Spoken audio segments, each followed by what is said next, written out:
Basij passed that test very well, and after that, until now, Basij has passed its honesty test with success.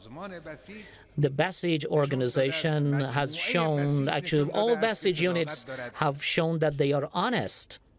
Of course, Basij, I believe Basij is not limited to the number of those who are members of the Basij organization. There are many people whose hearts are with you, and they admire you, and they respect you, they appreciate your efforts, but they are not members of the Basij. They are also considered Basijis. The people who accept your values and respect those values, those who appreciate your services and your efforts, they respect those efforts. In our viewpoint, they are Basijis as well.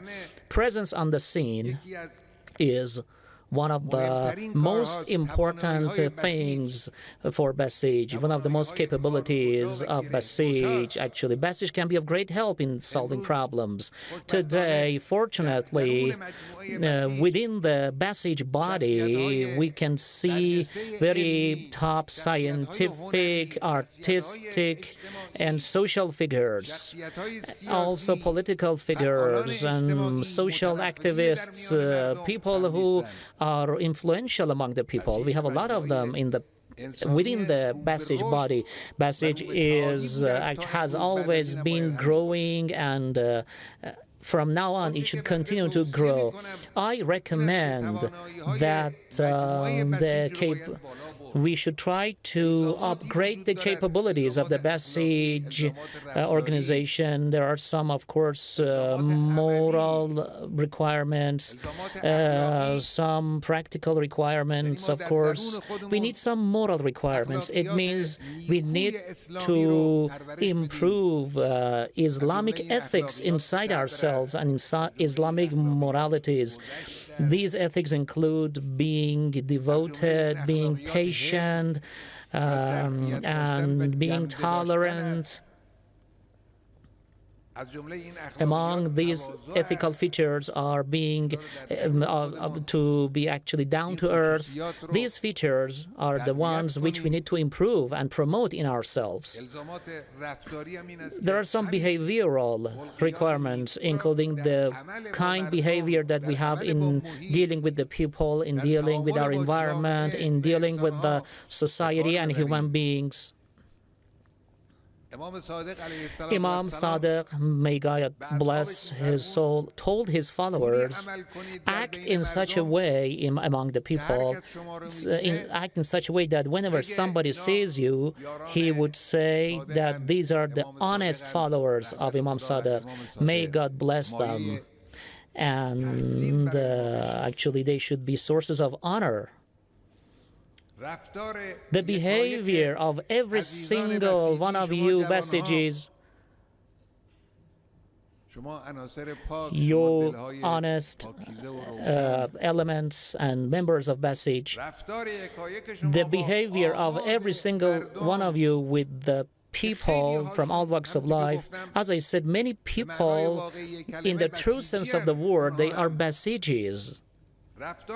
Your behavior towards them should be in such a way that they say, okay, see, they are the true, actually, children of the Islamic establishment. They are actually the sources of kindness and respect for the Islamic establishment and for the Islamic Republic of Iran. That's the way you should, how your behavior toward people should be. These are parts of the social and behavioral and ethical requirements that I told you. You should promote the way you behave towards people, your kindness, friendship with the environment, with people, and act seriously on all fronts, both on the scientific front and on the public front, and also on the political front, on the production front. Anywhere you are present, act seriously. without feeling tired, and also avoid lassitude. Try to move forward and act seriously. This great organization, tens of thousands of Basij commanders have converged here. It's a very big organization. This body, this organization can, in the true sense of the word, help the country, push the country forward in different areas, and can be a source of stability, a source of honor for the nation, and which it is, of course. Today, the Basij is a source of grandeur and source of honor for the establishment. And another point about the recent, issues, some bickerings which have existed in the foreign policy arena, nuclear talks and all that. First of all, I do insist on support for officials which have been doing that. I support the government and all the officials involved in that. I support all officials, local officials, foreign officials. It is our duty and our responsibility, all governments. I myself have been involved in executive jobs. I have been in the field. I can feel how heavy the responsibility and the task is. I know it is. Running a country, it is a very tough job. So these officials, they need help, and I will help and support them. This is for sure, and this is something definite. On the other hand, I insist on the stabilization of Iranians' rights, including nuclear rights.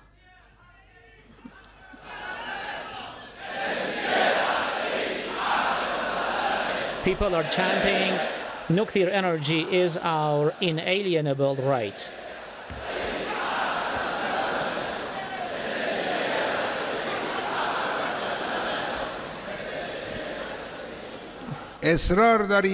We do insist that we will not step back an iota from our rights.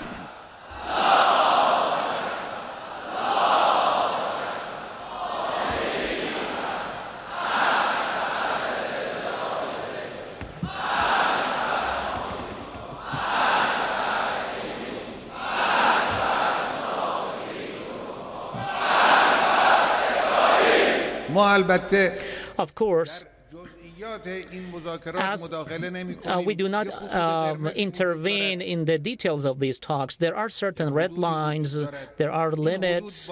These limits have to be observed, the red lines have to be observed. We have told officials about, and they are instructed to actually abide by those limits, and they should not be afraid by whatever the enemy says. Everybody should know that the sanctions imposed against the Iranian nation, mainly they emanate from the grudges that the U.S. despotism has had. It is a kind of American grudge, we can call it. It is a deep-rooted grudge. They intend to ratchet up the pressure on Iran, hoping that they will probably be able to bring the Iranians to their knees. But they are mistaken. Iranians will succumb to nobody under pressure.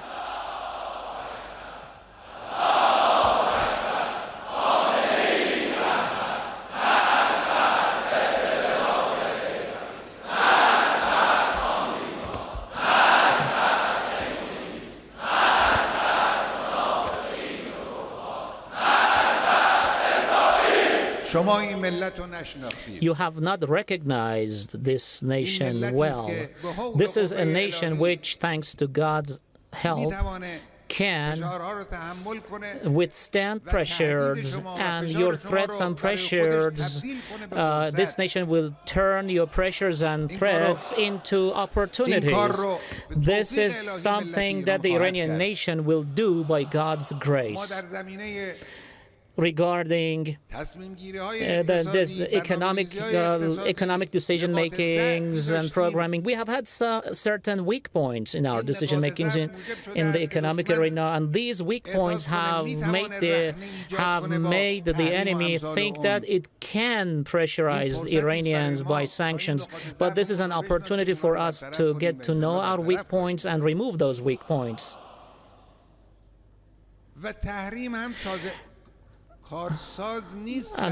And sanctions are a non-starter for the U.S. They are not effective. I think they themselves know that. And the reason